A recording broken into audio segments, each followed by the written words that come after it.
In a dusty little desert town, a young black woman brings the last portion of her family's dinner each evening to an old, frail man living alone across the road. People laugh at her, calling her naive and foolish. But despite all the gossip, she keeps showing up every night. Over those quiet shared meals, they become the only warmth in each other's lives. Until one morning the old man passes away and leaves behind a letter, one that breaks her heart, heals it, and changes her life forever. Before we dive deeper into this story, tell me where you're watching from and don't forget to subscribe. I've got something special for you tomorrow. Maple Hollow was the kind of town people forgot about the moment they drove past the last gas station, quiet, overheated, and worn down to the bone. Houses leaned like they were tired of standing, the air shimmered with dust, and the streets stayed empty even on the busiest days. It wasn't a bad place, it was just a place that life had stopped checking in on. Lena Reeves stepped outside her family's small wooden house like she did every morning, closing the door softly so she wouldn't wake her kid sister. She was 21, tall and slim, the kind of girl who moved like she had somewhere important to be, even when all she had was $3 in her pocket and a list of groceries she couldn't afford. Her mother's voice floated from inside, thin and tired but still trying to sound strong. "Don't stay out long, baby, it's already too hot." Lena promised she wouldn't and headed down the steps, feeling the heat rising off the dirt road like a warning. She carried a small cloth bag, holding it tight as if squeezing it could somehow multiply the coins inside. Kids played in the street, kicking a crushed soda can, laughing the way only kids in a broken town could laugh, loud, careless, like they didn't know yet what life could take from them. A man waved lazily from his porch, fanning himself with yesterday's newspaper, and somewhere in the distance a radio played a gospel song that sounded too slow for the heat. Lena was already sweating by the time she reached the corner. She wiped her forehead, tightened her grip on her bag, and kept walking. She always did. She had gotten good at moving forward even when she didn't have the energy for it.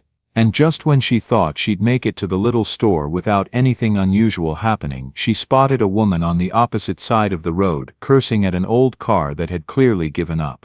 Smoke drifted out from under the hood like the car itself was sighing. Lena didn't even think. She crossed the road so fast the woman flinched. "Ma'am, you need help." The woman blinked at her, wiping sweat from her face. "Lord, yes, child, this thing died on me again." Lena dropped her bag without a second thought. "Let's push it, I'll count to 3. The woman laughed breathlessly. "You sure? It's heavy, I've pushed worse," Lena said, cracking a smile, and she meant it. They pushed together until the car rolled into the shade of a giant oak tree. The woman leaned on the hood, trying to catch her breath. "You're stronger than you look," Lena grinned. "It's the beans. They keep me going." The woman laughed for real this time, then reached into her purse and pulled out a crumpled dollar. "Here, honey, for your trouble." Lena shook her head immediately. "No, ma'am, I just wanted to help." The woman stared at her, surprised, like she didn't know people still said things like that. "Well, the world could use more like you." Lena didn't say anything back, but her chest felt lighter as she picked up her bag. Even a small good thing could make a heavy day feel different. But Maple Hollow didn't let good moments last long. As Lena walked into the grocery store, the heat pressed down again, the fan above her rattled like it was begging for retirement, and the place smelled faintly of dust and old fruit. She picked up beans, 1 onion, a little salt, just enough to stretch dinner for 3 people, and counted her coins twice before paying. She stepped back outside and immediately froze. A sharp bark cut through the heat, followed by a painful yelp. It came from near a pile of scrap metal by the side of the road. Lena saw a small brown dog trapped, its hind leg caught deep in a twisted piece of wire. The animal struggled and cried out again. Lena rushed over, dropping her groceries. "Easy, little one," she whispered. The dog tried to pull away, but the wire tightened around its leg. Lena winced and pushed her fingers into the metal, ignoring how sharp it was, ignoring the sting when it cut her skin. "I'm not gonna hurt you," she murmured. With one last tug, the wire bent and the little dog slipped free. It limped toward her, tail low but wagging. Lena smiled and touched its head lightly. "See, you're okay now." The dog licked her hand once, quick, grateful, then trotted off like it had somewhere important to be. Lena picked up her groceries and kept heading home, not noticing the people watching from their porches. Some nodded politely, others whispered. Because in Maple Hollow kindness was suspicious, kindness meant too soft, too giving, won't survive long. Lena had heard it all before. She still smiled anyway. That was just who she was. And on that heavy hot afternoon, before she ever knew the old man across the road, before the nights of bringing food, before the letter that would break her heart open and change her life, Lena Reeves walked home with the sun burning her shoulders and a strange feeling rising quietly inside her. Like something was about to shift. Like her story was already in motion, even if she hadn't realized it yet. The next morning, Maple Hollow woke under a gray, heavy sky, the kind that felt like it was holding something back. Lena stood at her window, rubbing sleep from her eyes, listening to her mother's shallow breathing in the next room and the soft rustle of her sister curling deeper under the blankets. For a moment, she thought she'd get a quiet start.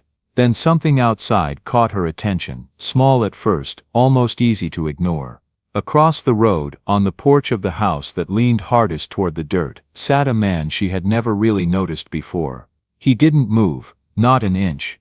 Just sat there with his back bent like the years had pushed him down and left him that way. His coat was too big, the elbows patched, the buttons mismatched like they'd been fixed by a hand that wasn't steady anymore.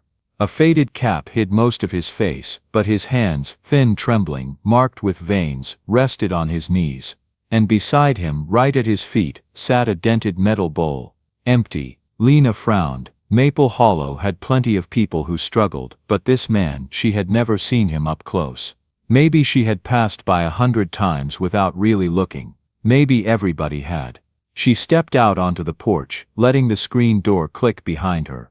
She tried to act like she was just stretching, but her eyes couldn't leave the figure across the road. There was something about the stillness of him, like he wasn't waiting on anything but had nowhere else to go. Just then, Mrs. Carter from next door shuffled outside in her robe, cigarette already lit, hair in curlers that looked older than Lena. She caught Lena staring and smirked. "Don't waste your eyes on that one," she said, smoke curling out with the words. "That's Walter Hill, been sitting out there for years, doesn't talk, doesn't ask for help, doesn't want visitors." Lena turned. "What happened to him, Mrs.?" Carter shrugged like it wasn't worth thinking about. "Life, I guess. Used to be a carpenter. Built half the porches in this town back when folks still cared. Had a daughter too, bright girl. Left for the city and never looked back." She flicked her cigarette into the dirt. "He's just stuck. That's all." She headed inside, leaving the smell of smoke behind her. But the silence lingered, hanging heavy between Lena and the house across the road. Lena didn't know why, but something tugged inside her. A small pull, the same kind she felt yesterday when she helped the stranger with the broken-down car and freed that scared little dog from the fence.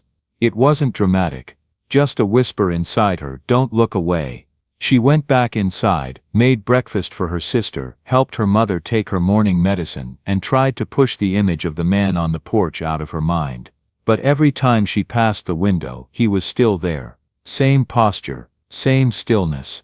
Same empty bowl sitting like a quiet confession of need he refused to speak. By noon she stepped outside pretending to hang laundry, but really she was looking again. In the daylight, she could see him better, white hair thinning, skin lined like cracked wood, eyes lowered as if he were reading something on the ground no one else could see. A group of teenage boys rode by on their bikes, laughing loud, careless. One of them shouted something cruel about the porch ghost. The others cackled as they pedaled off. Walter didn't flinch, didn't lift his head, didn't defend himself, just stayed still. That was the moment something in Lena tightened, not anger exactly, but a kind of ache. Because she knew what it felt like to be talked about, judged, sized up by people who didn't know the first thing about her life. Later, at the grocery store, she heard whispers again. This time about him. That old beggar's still out there. Man should be in a home somewhere. Or at least stop looking so pathetic. Lena didn't respond. She never did, but the words followed her all the way home, sticking to her like the dust on her shoes. And when she stepped onto her own porch again, the sun setting low behind the trees, she looked across the road and saw him still sitting there, same spot, same bowl, same silence, but this time, his head lifted for just 1 second. Their eyes met. There was no anger there. No shame. Just tired recognition, like he was surprised somebody had finally seen him. He nodded, a small polite gesture, like a man who still remembered his manners even if the world had forgotten his name. Lena nodded back before she even realized she had done it. Inside she tried to eat dinner, but the image wouldn't let her go. The trembling hands, the empty bowl, the boys shouting, the way the sun hit his shoulders making him look even smaller. She went to the window again, aware of her mother watching her with that familiar mix of worry and understanding. "You're staring at him again," her mother said gently. "He's been sitting there all day," Lena whispered. "He doesn't look like he's choosing to be alone." Her mother sighed. "Some folks just get left behind, baby." Lena swallowed. "Doesn't mean they deserve it." That night, long after everyone else had gone to sleep, she sat by the window again. Through the thin curtain she could still see the shape of him. Still, silent, waiting for something he probably knew wasn't coming. She didn't know why, but the thought hurt. More than she expected. The moonlight settled across the road, and Lena whispered into the quiet, almost embarrassed by her own voice, "No one should have to sit hungry in the dark." She didn't know it yet. Not tonight, not in that small moment where her heart cracked open just a little, but this was the beginning. The first step toward something that would change her life forever. That evening, Maple Hollow felt heavier than usual. The heat hadn't broken, the air clung to the walls, and the tiny kitchen in Lena's house filled with the smell of beans simmering too long in an old pot. Lena stirred them slowly, more out of habit than hunger, listening to her mother's quiet breathing from the next room, and her sister humming to a radio that barely got reception. It should have felt like every other night. It didn't. She glanced out the window again. Walter Hill was still there. Same porch. Same bowl, same silence swallowing him whole. Something inside her tightened. Not panic. Not pity. Just certainty. Like the day had been pointing her toward this moment since sunrise.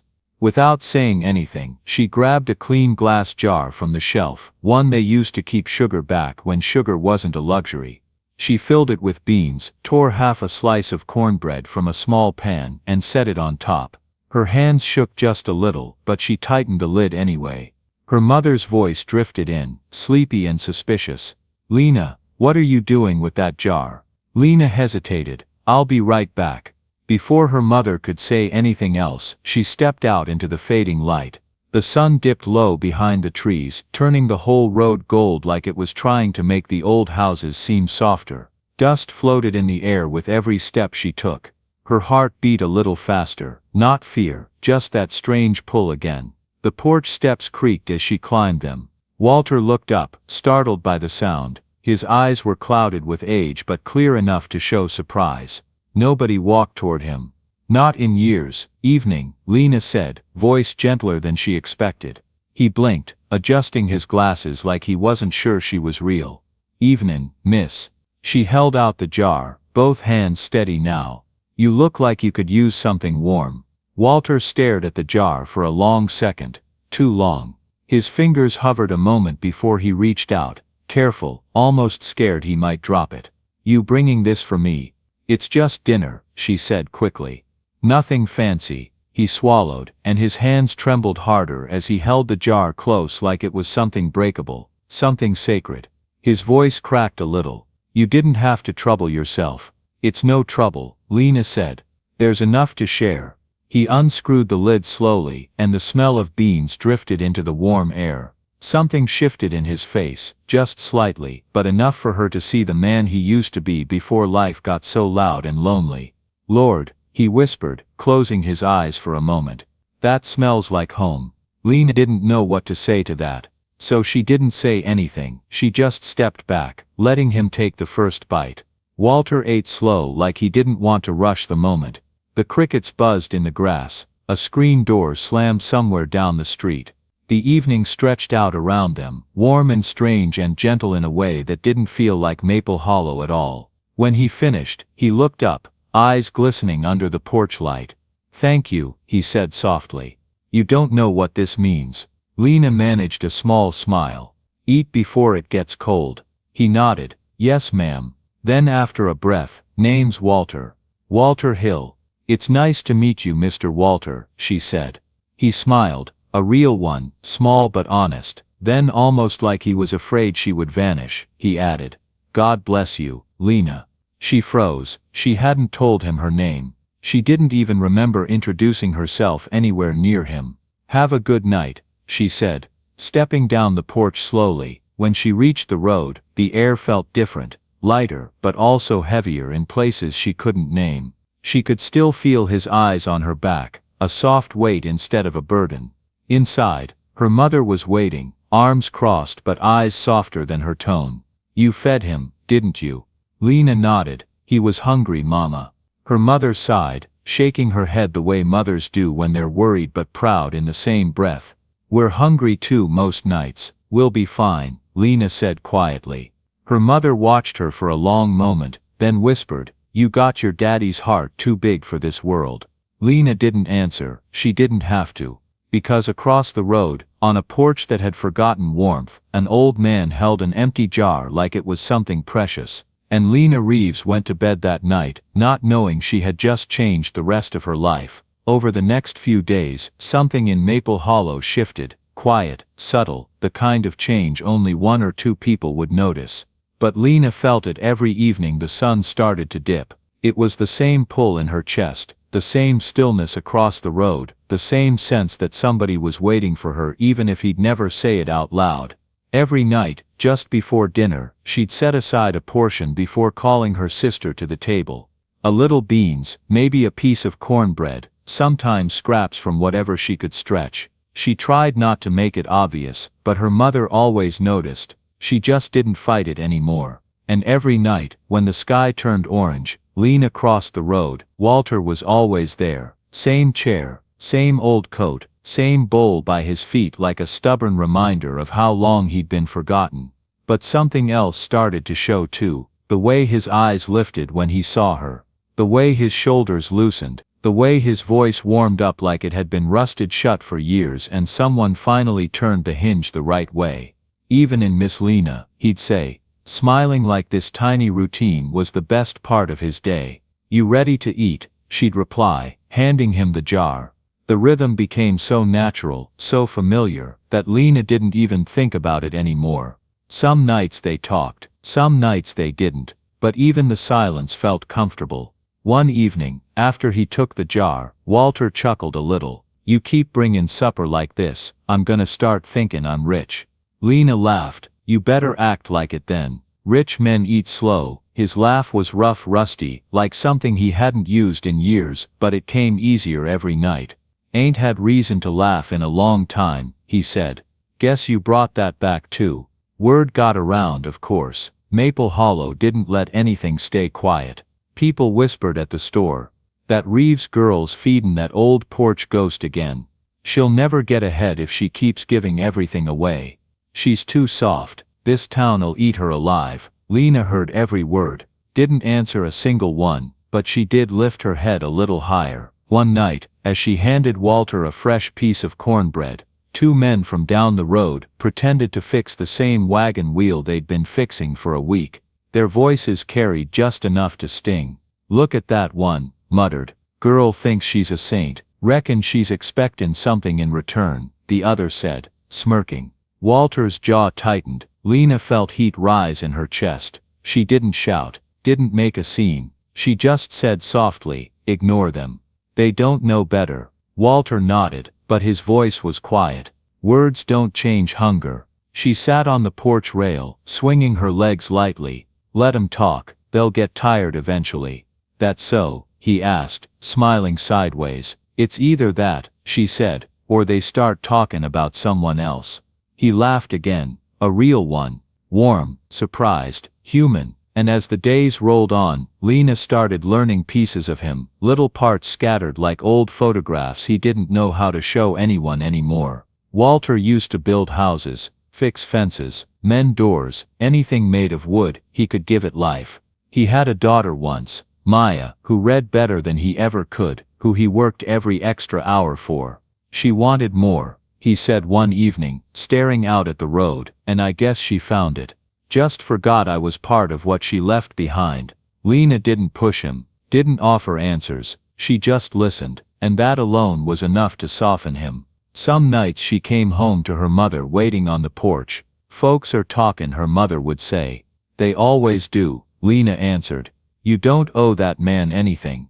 "I know, and yet," Lena shrugged, "it feels right." Her mother sighed, half defeated, half proud. "You're something else, baby."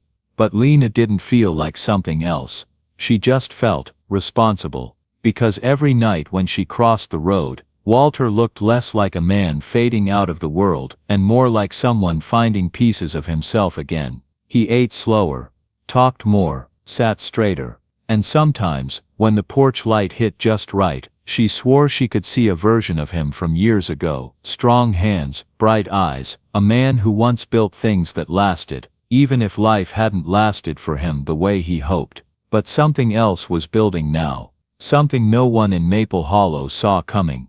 A connection, a routine, a quiet partnership between a girl who gave too much and a man who'd spent years with nothing left to receive. Neither of them knew it yet, but these evenings weren't just kindness. They were the beginning of a bond that was about to pull both their lives in directions they never expected. As the summer in Maple Hollow dragged on, the heat got heavier, the days got slower, and the evenings turned into something Lena could almost predict. But one thing she couldn't predict, one thing she didn't expect, was how much Walter was changing. Not his body, that part was getting worse, but his spirit, that was coming back to life, a little more each night. It started small. One evening, she noticed he was breathing harder, his hands shaking more than usual when he lifted the jar. But he talked more too. A lot more. "Used to build porches," he said one night, tapping the armrest with a weak smile. "Built this one too. Never thought I'd end up sittin' on it, more than I built on it." Another night, he told her about the field behind Maple Hollow where he and Maya used to race when she was little. "She always let me win," he said, laughing so softly it almost turned into a cough. "Least till she got old enough to outrun me for real." The stories weren't fancy, they weren't deep, but they made him glow, even if the glow was faint. And Lena listened the way people wish others would listen to them, with attention, not obligation. But while his spirit brightened, his body slipped the other way. Some nights he had to sit down slowly, like every bone in him hurt. Some nights he couldn't even finish what she brought. She pretended she didn't notice, but she did. Still there was something new in his eyes, a spark that hadn't been there before. A warmth that told her he was carrying something besides pain now. Every evening she crossed the road, he was waiting back straightened as much as he could manage, hands folded like he didn't want to miss a second of her being there. "You always show up," he told her one night, voice cracking but stronger somehow. "You always wait," she answered. And just like that, the whole porch softened around them.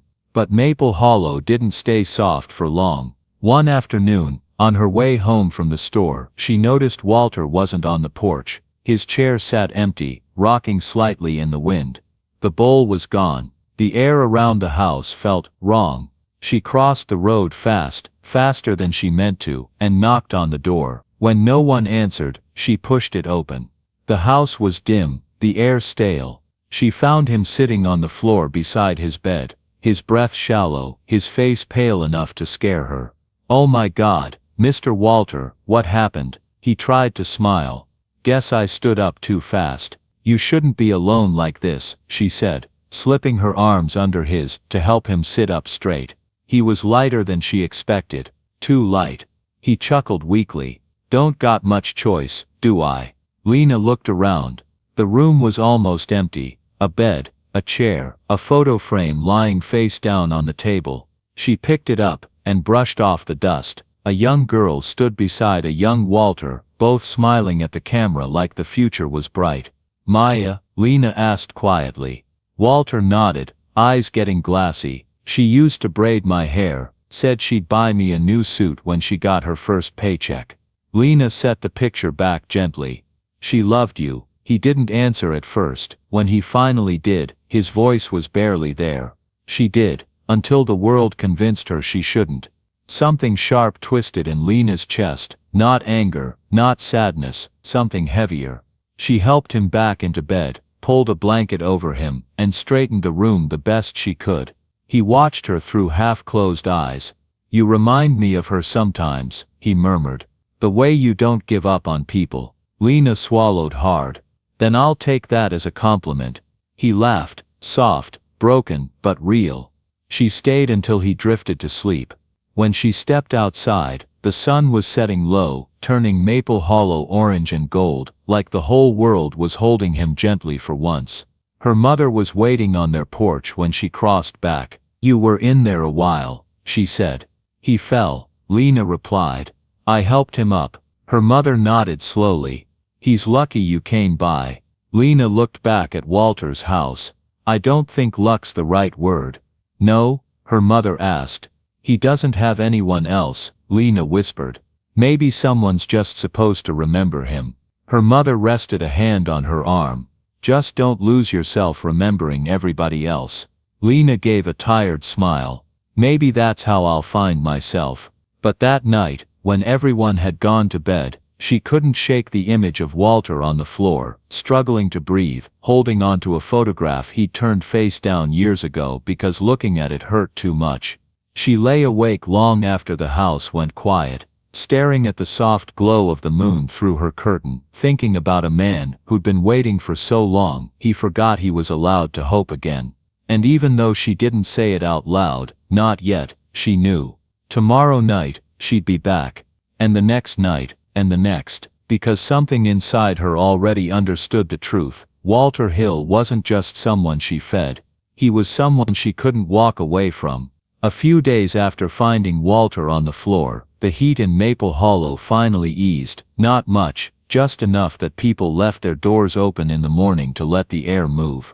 Lena had just come home from her shift at the diner when she saw something strange sitting on the kitchen table.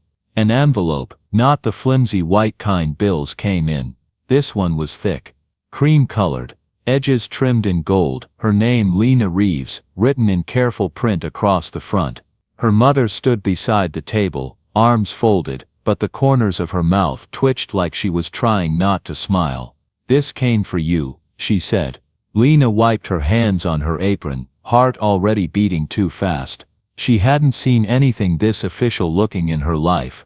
She picked it up, hesitating for half a second, like the paper might vanish if she moved too quickly. "Go on," her mother encouraged. "Open it."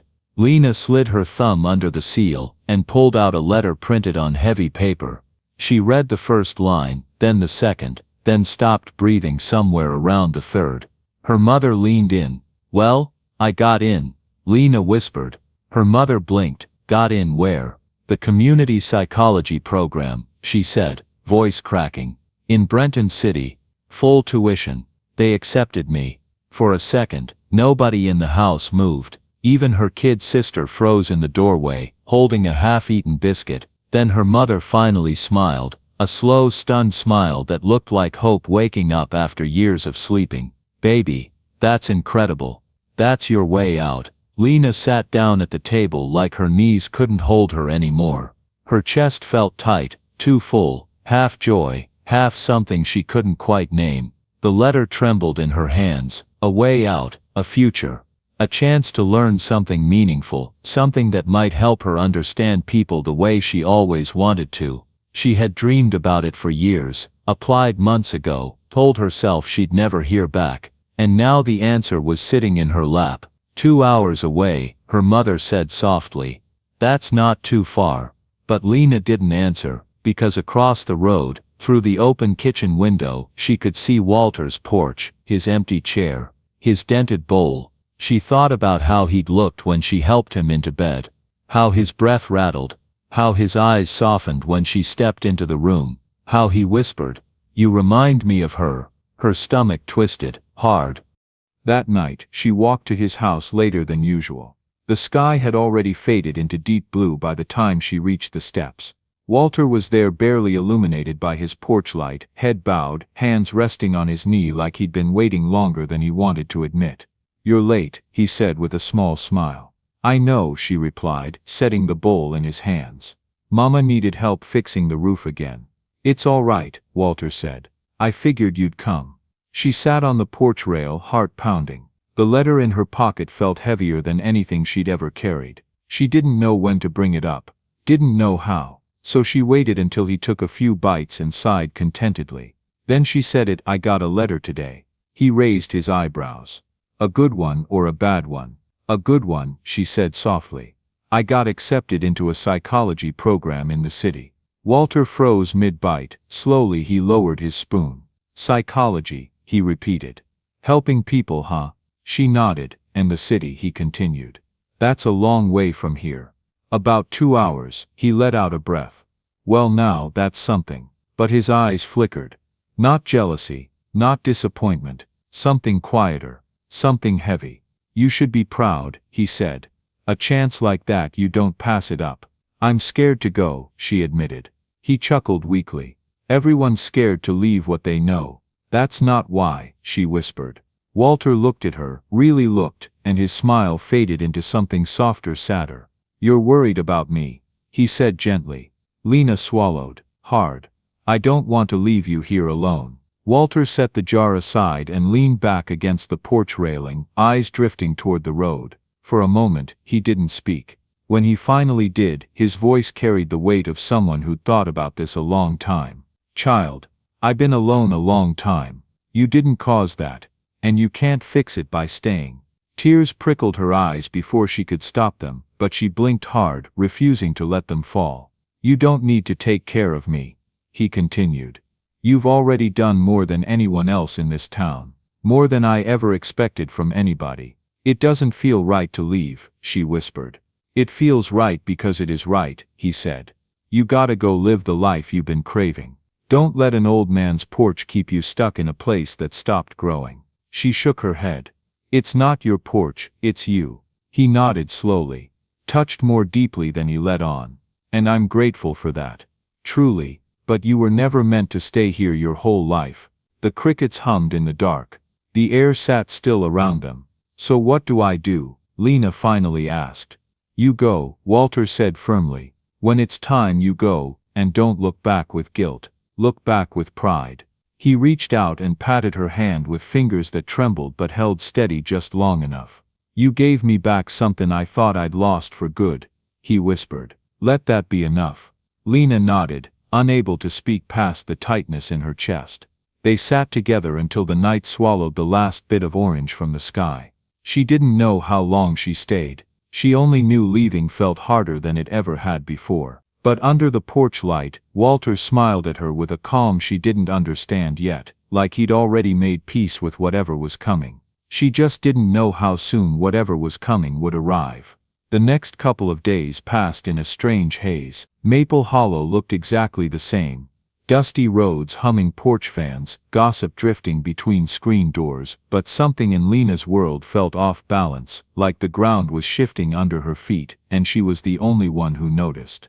The acceptance letter stayed tucked inside her Bible. She read it every morning. She reread it every night, and every time that same knot tightened in her stomach. Her mother kept giving her the look, the soft, proud, slightly terrified look only moms have when they see a door opening for their kid and know that walking through it might also mean losing them. But the hardest part wasn't the letter. It was the porch across the road, because every time she looked out the window, Walter was already sitting there, waiting, hands folded on his bowl like he didn't know how little time he had left with her. She tried to act normal, but it didn't last. One evening, when the sky was washed in pink and the cicadas were starting their nightly scream, Lena crossed the road with another small jar of stew. But tonight, something in her steps felt heavier, like she was walking toward a truth she couldn't dodge anymore. Walter looked up immediately. "Evening, Miss Lena."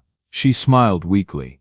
"Evening, Mr. Walter." He noticed right away. How could he not? He'd spent weeks studying every shift in her face. "You're quiet again," he said, taking the jar. "Been quiet for days." She sat down on the porch rail, letting her legs sway a little to keep her voice steady. "Just thinking." He raised an eyebrow. "About that letter?"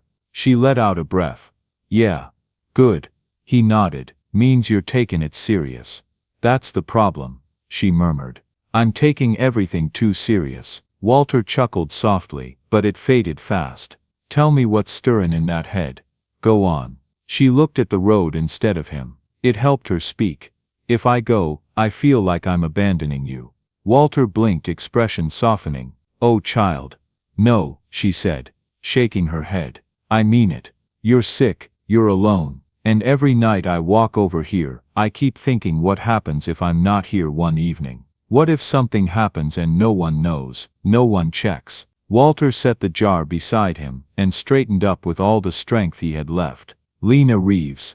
Listen to me. She didn't want to, but she did. You are not responsible for keeping me alive, he said, voice low and steady. I've been walking toward an end for a long time. Long before you sat on this porch. She clenched her jaw, refusing to cry. I don't want you to die alone. He smiled, sad, grateful, tired all at once. I won't. You don't know that. Yes, he said gently. I do. Because you walked into my life long enough to make sure I wasn't invisible. That's more company than most folks get in a lifetime. Lena shook her head again, but tears stung her eyes anyway. Walter leaned back, hands clasped on his lap. You remember what I told you? Kindness ain't measured by how long you stay. It's measured by what you leave behind. Easy for you to say, she whispered. You're not the one walking away. Walter let out a soft breath. Yes, I am. She frowned. What does that mean? He looked at her, eyes sharp with clarity she hadn't seen in days. Lena, I've been walking away from life little by little for years. I'm closer to the end than the beginning. And that ain't sad, it's just true. But you're at the part where everything's about to start. She wiped her cheek quickly. It doesn't feel right. That's because the right thing always feels scary, he said. If it didn't scare you, it wouldn't matter enough. The porch grew quiet for a long moment. Only the wind moved, brushing across the dusty yard. Finally, Lena whispered, what if I go and something happens to you while I'm gone? Walter gave her a gentle smile, the kind people give when they've already accepted a truth. Someone else is still fighting. Then it happens. And I go knowing someone cared at the end. That's more than most get. That broke her. Not loudly, not dramatically. Just a quiet tear running down her cheek, the kind that came from a place deeper than sadness. Walter reached out with shaky fingers and tapped her hand lightly. You don't lose people by leaving, Lena. You lose them by staying somewhere you don't belong. She exhaled a shaky breath. So, you think I should go? I know you should go, he said. You're meant to help people more than just me. You got a gift. Don't you dare bury it in a town that forgot how to grow. She looked at him then. Really looked, and saw what he meant. This wasn't him pushing her away. This was him giving her permission. The kind he knew she needed to hear. Walter leaned back and smiled faintly. And when you get there you send me a letter. Tell me about the big buildings and the people you're fixin' to help. She nodded slowly. I'll write you every week. He laughed softly. You'll be too busy for that. But I'll still be waitin' on the mailman. She couldn't help but smile. You always know what to say, don't you? No, he whispered. Just lived long enough to know which words matter. And just like that, something inside her settled. Not all the way, but enough. The question wasn't go or stay anymore. It was how to say goodbye before time ran out. The morning Lena was supposed to leave, Maple Hollow felt strangely still. Not quiet, this town was always quiet. But still in a heavier way, like everything was holding its breath. Her small suitcase sat open on the bed, half packed, half forgotten. She kept folding and unfolding the same shirt without realizing she was doing it. Her mother hovered by the door, trying not to rush her but clearly fighting the urge. The bus leaves at 5, honey. We should leave by 4:30. I know, Lena said, but her voice sounded far away, like someone else had borrowed it. Because from her window, across the road, Walter's porch light, normally still glowing in the early morning, wasn't on. She stared at the empty porch chair, the sagging roof, the bowl missing from its usual spot. The feeling crawling up her spine told her more than her eyes could. Something wasn't right. Her mother stepped closer, voice gentle. Lena, you should go say goodbye. I was going to. Lena said softly. I just wanted to finish packing first. But that was a lie. And the lie felt sharp on her tongue. She couldn't shake the tug in her chest, the one that had led her to him that very first evening. The one that had never been wrong. She zipped the suitcase halfway, grabbed her shoes and crossed the road without bothering to change out of her house clothes. The morning air was cool, but her palms were sweating. "Mr. Walter," she called as she stepped onto the porch. No answer. She knocked gently on the door, then harder. "It's Lena. Can I come in?" Still nothing. Her stomach dropped. The door wasn't fully shut, just resting in the frame, like someone had closed it softly. Lena pushed it open and stepped inside. The house was dim, quiet, still in the kind of way a home becomes only after someone stops moving inside it.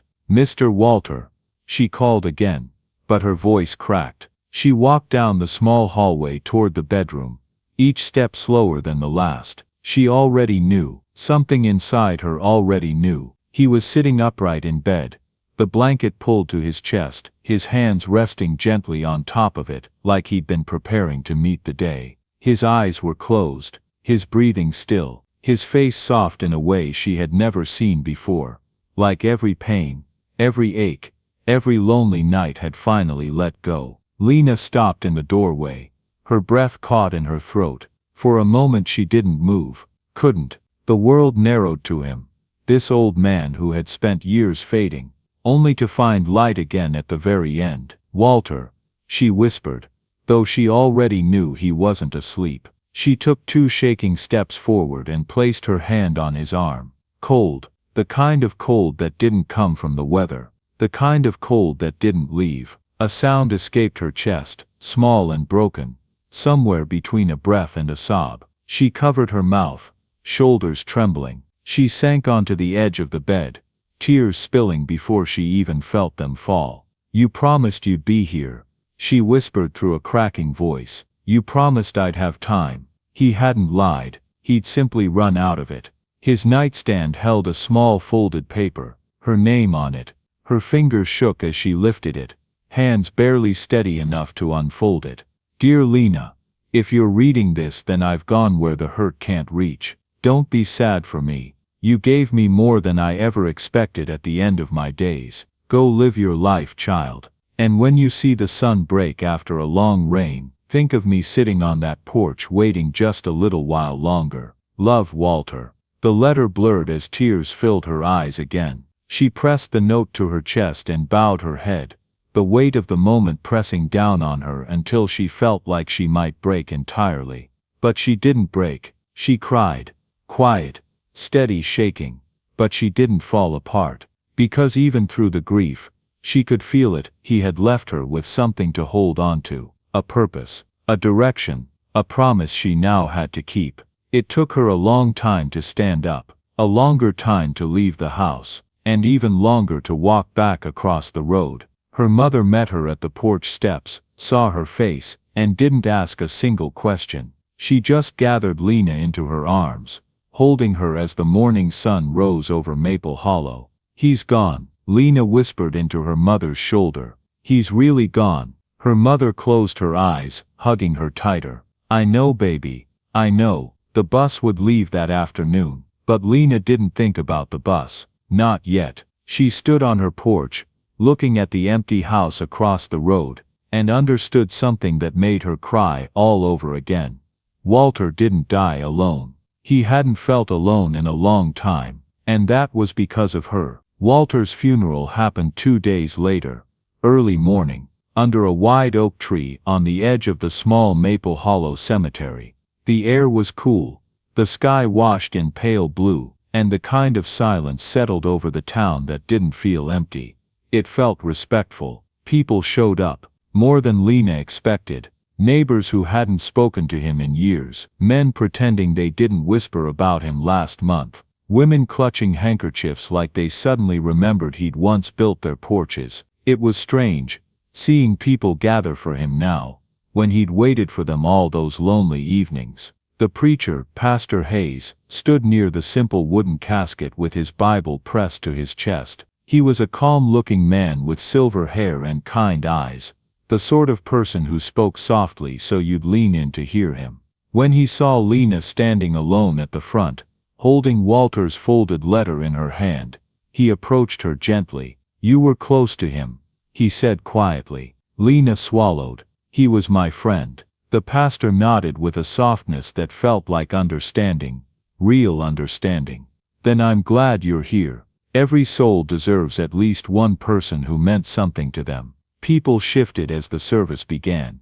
Birds chirped, leaves rustled, the wind whispered just enough to feel like a presence. Pastor Hayes spoke about life and kindness, about quiet men who give more than they had, and about loneliness that goes unseen. His voice was steady, gentle, but the longer he talked, the more Lena felt something building in her chest, a pressure like a truth trying to push its way out. Then he asked, "Is there anyone who would like to say a few words about Walter Hill?" Silence. People glanced around, hesitant. A few cleared their throats. No one stepped forward. It hurt, more than any gossip ever had. Lena stepped up before she could second-guess herself. She stood beside the casket, clutching Walter's letter like a lifeline. Everyone turned toward her, faces lined with curiosity, regret, maybe even guilt. Her voice trembled at first. Walter wasn't just some old man on a porch. He wasn't a burden. He wasn't a ghost. He was a person. A kind one. A hurting one. And someone this town didn't see for far too long. A few people lowered their eyes. She continued, louder now. He told stories about building houses and fixing fences, but somehow his own home fell apart right in front of everybody. And nobody checked on him. Nobody asked if he was okay. Not until it was too late. The wind picked up, brushing through her hair. But he wasn't alone at the end, she said softly. He wasn't invisible. And if you're wondering how I know, it's because I sat with him. I talked with him.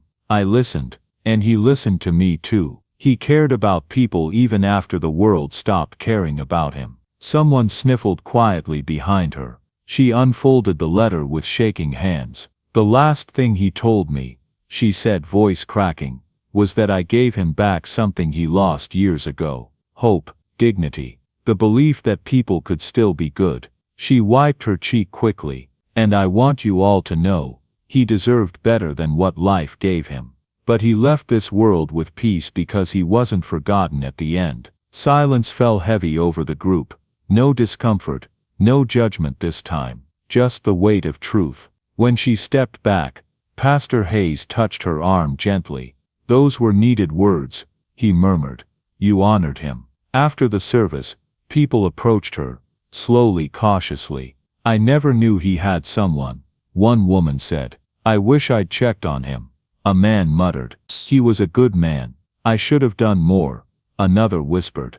Regret hung in the air, but Lena didn't feed it. She simply nodded, holding Walter's letter close. As the crowd thinned, Pastor Hayes walked with her toward the tree line. "You know," he said, "not many people speak for the forgotten. You did." "He wasn't forgotten," she said quietly. "Not anymore. He'd be proud of you," the pastor said. "And wherever you're going next, take that heart with you. The world needs it." She looked at him, confused. "You know about the psychology program. Your mother told my wife," he said with a smile. "Congratulations, Lena, you're stepping into a calling." A calling. The word felt big, but it also felt right. That afternoon, Lena walked back home with the kind of heaviness that wasn't grief alone. It was a mixture of grief and clarity, like she finally understood what Walter had been trying to tell her. Inside, her suitcase still sat half open on the bed. She stood over it for a long moment, then she zipped it shut. Not because she was ready, but because she finally understood she had to go, not just for herself, but for what Walter taught her. As she set the suitcase beside the door, sunlight broke through the clouds, soft and warm, the kind of light that felt like a hand on your shoulder. She whispered, barely audible, "I'll make you proud." And for the first time since his passing, the ache in her chest didn't feel like a weight, it felt like a direction. A new turning point. The morning Lena left Maple Hollow felt nothing like a beginning. It felt like standing on the edge of two worlds, one she'd lived in forever, and one she was scared to step into. The sky was overcast, low and gray, the kind of sky that made everything look softer but heavier at the same time. Her suitcase sat on the porch, zipped ready, and for the first time Lena could remember, the weight inside it wasn't the clothing, it was the choice, the leaving, the knowing she would look back at least once. Her mother stood by the door, tying her headscarf tight. "Bus comes in 30 minutes, she said gently. "We should get going, baby." Lena nodded, but didn't move yet. Across the road, Walter's porch sat empty the way it always had before she stepped into his life. Only now, it looked different, like a story that had ended in the middle of a sentence. The chair was still there, the bowl still dented, the porch light still on even though the sun had risen. Her mother followed her gaze. She rested a hand on Lena's back. "You said goodbye the way he needed," she whispered. "Now you gotta go live the way he wanted." Lena swallowed hard. "I know." They started walking toward the bus stop at the edge of town. The road was quiet. A few neighbors waved with small tender looks, the kind people only give when they finally understand something too late. Pastor Hayes waited near the stop, hands tucked in his coat pockets. "Morning, Lena," he said warmly. "Brenton City will be lucky to have you." She managed a small smile. "Thank you, Pastor. You carry a piece of Walter with you," he added gently. "We all saw that at the funeral. Let it guide you, not anchor you." She nodded, appreciating more than she could say. The bus pulled up slowly, brakes hissing, doors opening with a metallic sigh. That sound, ordinary on any other day, hit her in the chest like a final push. Her mother hugged her tight, whispering into her shoulder, "Don't shrink yourself for anybody out there. You hear me?" "I won't," Lena said through a tight throat. "And don't stop writing. And don't stop praying. And don't stop praying. And don't stop believing in what you can do." A small laugh slipped out of Lena, shaky but real. "I won't, Mama." Her mother cupped Lena's face, kissed her forehead and stepped back. Pastor Hayes touched her arm one last time. "Go make this matter." Lena climbed the bus steps slowly, almost reluctantly, and found a seat by the window. Her breath caught as she looked out at the town she had loved, hated, survived, and was finally leaving. The bus rumbled forward. She saw Mrs. Hill watering her flowers, old Mr. Carter opening his shop, kids on bikes weaving through the dusty street, a dog sleeping on a porch, all the tiny things that made Maple Hollow what it was, small, tired, but full of people who occasionally remembered how to be good. Then the road curved, and suddenly Walter's house came into view one last time. Even from the moving bus, she saw it clearly: the chair, the bowl, the porch light, still glowing faintly even in daylight, like it refused to turn off without her permission. Lena pressed her palm to the window. "I'll carry you with me," she whispered. "Everywhere." The bus continued down the highway, Maple Hollow shrinking behind her until it disappeared into a blur of trees and dust. She leaned back in her seat, heart full, eyes wet, but steady. For the first time in her life, she wasn't afraid of what was ahead, because she wasn't going into it empty.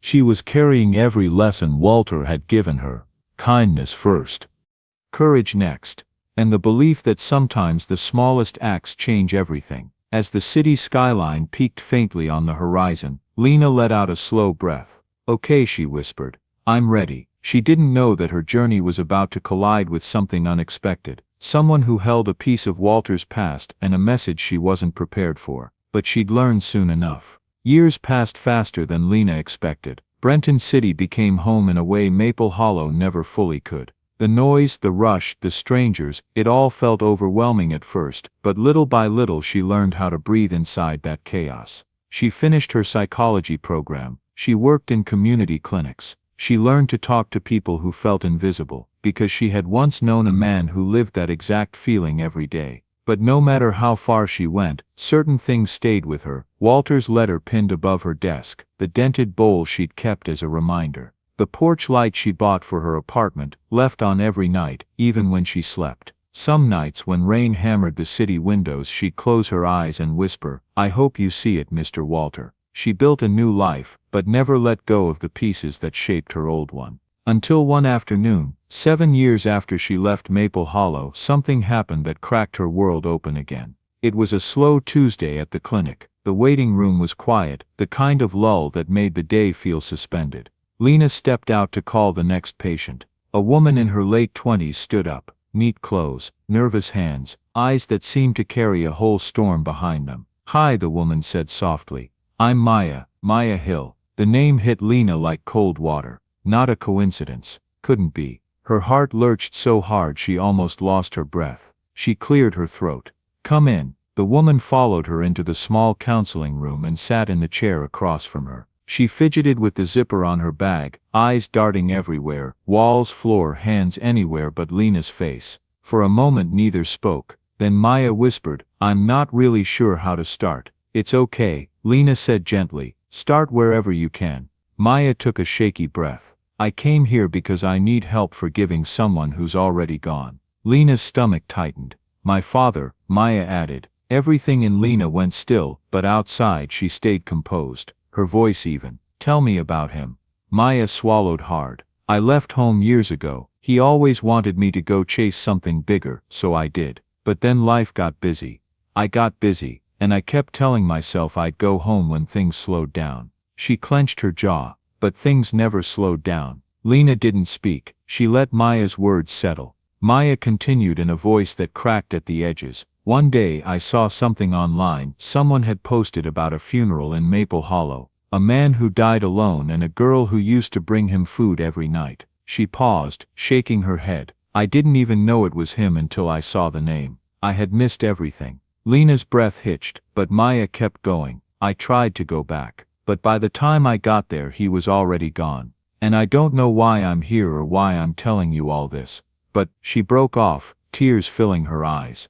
"I just need to know if he ever forgave me." Lena closed her eyes for a moment, steadying her breath, steadying her heart. When she opened them again her voice was soft but sure. "He forgave you long before you ever asked." Maya looked up sharply, tears spilling. "How do you know?" Lena reached slowly into her desk drawer. Her hands trembled, not from fear but from the importance of what she was about to do. She pulled out a faded envelope, the second letter, the one she had found months after Walter's death, tucked behind an old Bible inside his belongings. She slid it across the table. "This is yours," Lena said. "He wrote it for you." Maya stared at it like it was a miracle she wasn't sure she deserved. Her hands shook as she opened it. Inside was Walter's careful handwriting, old, shaky but full of the love he never stopped carrying. "My girl, if this reaches you, know this: you were never too late in my heart. I forgave you before there was anything to forgive. Life takes people in different directions, but it never took my love from you.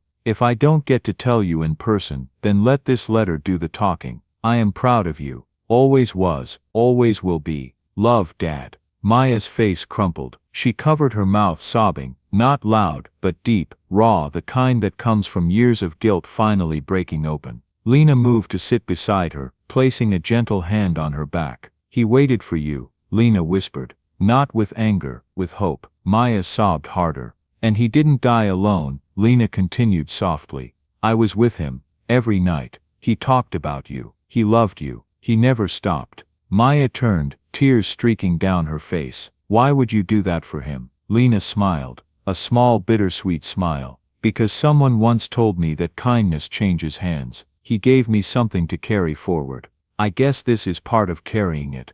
Maya whispered, "Thank you." Not small, not timid, but grateful, soul-deep grateful. For the first time in years the ache in Lena's chest eased, not because she'd forgotten Walter, but because she finally understood his story wasn't over. It was still unfolding, in her and Maya, in every act of kindness that rippled outward because of him. And as Maya clutched her father's letter like a lifeline, Lena felt something shift in her own heart. A closing, a healing, a quiet, powerful peace. Walter had waited for his daughter, and life strangely, gently had given her back to him at last. After that day in the clinic, the day Lena placed Walter's letter into his daughter's trembling hands, something shifted. Not just in Maya, not just in Lena, but in the space between them. It was like Walter had stitched the two of them together across 7 silent years, tying loose ends with a single envelope and a lifetime's worth of forgiveness. For weeks afterward, Maya visited the clinic regularly, not always as a patient, sometimes just as someone who wasn't finished talking. She asked Lena what Walter liked to eat, what he sounded like when he laughed, whether he coughed a lot, whether he seemed scared. Lena answered every question, every detail, every memory she'd held onto like a gift, and eventually one afternoon when the city sun burned soft through the blinds, Maya said the words that changed everything.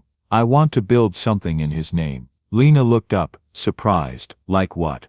"A shelter," Maya said, voice steady with a determination she hadn't had when they first met. "A safe place, for people like him, people who feel forgotten, people who don't ask for help because they think no one sees them." Lena felt her breath catch. Maya continued, "I don't want my father's story to end with regret. I want it to turn into something bigger than both of us." Lena nodded slowly, because she felt the same thing burning in her chest. "I'll help," Lena said. "Really, Walter didn't leave only one of us with a mission," Lena replied. "He left it to both of us." They started planning right away, meeting in coffee shops, in the clinic after hours, even in Lena's tiny apartment where the porch light still glowed every night like a promise. They found an old building near the bus line, run down, forgotten, the kind of place most people didn't bother glancing at. But one look, and Lena knew Walter would have sat on the steps. Walter would have waited there too. Walter would have called it home, long before it earned the name. Renovation took months, permits, fundraisers, volunteers, long nights, arguments, laughter, tears neither of them admitted to. Maya handled the finances, Lena handled the community connections, and slowly the building changed. New walls, bright windows, warm lighting, a kitchen big enough to serve meals, rooms lined with clean beds and thick blankets. Outside, they hung a sign in brushed steel, "The Walter House, a place where no one waits alone." When they unveiled it, people from Maple Hollow came, even the pastor, even Mrs. Hill, even neighbors who once whispered behind fences. Some came with flowers, some with guilt, some with quiet pride. But one thing was the same for everyone. They all said his name out loud for the first time in years. Walter Hill. A man who died in a small town porch chair, and somehow ended up inspiring an entire building. On opening day the shelter filled fast, older men with tired eyes, women running from bad nights, teens who had nowhere else to sleep. Lena walked through the halls, answering questions, giving directions, checking blankets, doing everything she'd learned from years of working with the unseen. At one point, she stepped into the main lobby and froze. A lamp glowed in the corner. A warm, soft yellow glow, the same kind of glow that once illuminated an old man's porch in Maple Hollow. She swallowed the tightness in her throat. Maya stepped beside her. "He'd like it, wouldn't he?" Lena nodded. "He'd call it too fancy." They laughed, quiet but real. Then Maya added, "But he'd sit right here anyway." Lena smiled through tears. "And he'd wait, just like he always did." That night, after the shelter finally quieted, Lena stood outside under the street lights, staring at the glowing sign. A breeze brushed her hair, warm, peaceful, almost familiar. She looked up at the sky, the same sky Walter used to stare at from his porch, and whispered, "We built it, Mr. Walter, and it's not going anywhere." The wind moved again, not strong, not loud, just enough to feel like a yes. And that was how Walter Hill, a man the world once overlooked, became the heart of something that would keep hundreds of souls from fading the way he almost did. His story didn't end on that porch, it started there. Years passed, but the Walter house never once felt old. Some places age. Some places fade, but this one, it breathed. Every night, the building glowed warm from the inside out. Voices laughing over dinner, footsteps in the hall, soft conversations drifting through the common room. People came broken, tired, invisible, and left a little more whole than when they arrived. And in every corner of the shelter, in every small kindness Lena witnessed, she felt Walter's presence lingering like a quiet blessing. Lena stayed part of the shelter, even as her career grew. She trained counselors, she taught workshops, she led support groups, but she always made time, every single week, to walk through the rooms slowly, checking lights, checking chairs, checking faces, not because she had to, but because she remembered what it felt like to step onto a porch and find someone waiting for her. Maya visited often too, sometimes to help, sometimes to sit in the lobby, after everyone left, sometimes just to hold her father's letter, one more time. She and Lena became the kind of friends grief creates, tied not by shared history, but by shared purpose. Then one evening, long after most of the city had gone to sleep, Lena left the shelter and stood outside under the night sky.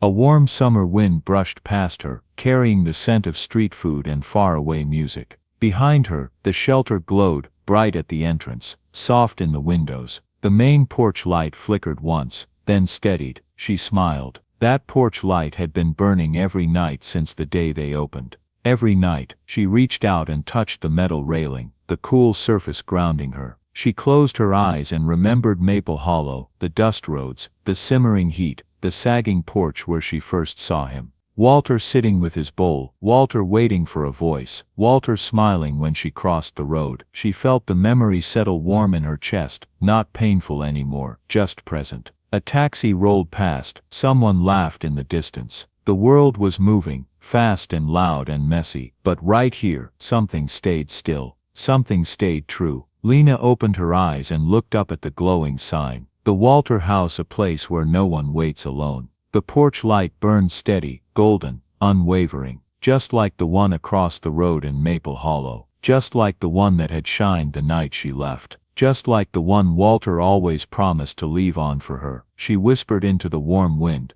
"I kept the light on, Mr. Walter." For a moment the air shifted around her, soft and familiar, the way a loved one brushes past you without needing to speak. She smiled, tears welling but gentle this time, because she realized something. The porch light was never about a house, it was about a promise. A promise she was still honoring, and as long as she kept helping the forgotten, as long as she kept listening, as long as she kept walking toward the lonely and the hurting, that light would never go out. She took one last look at the glowing building, feeling its warmth spill into the street, then turned and walked away into the night, steady, calm, carrying every piece of Walter's legacy inside her. Because his story hadn't ended with him, it lived through her, through Maya. Through every person who found shelter beneath that golden porch light. And that was the true ending, a light that kept shining, for Walter, for Lena, and for everyone who needed it. The porch light never went dark.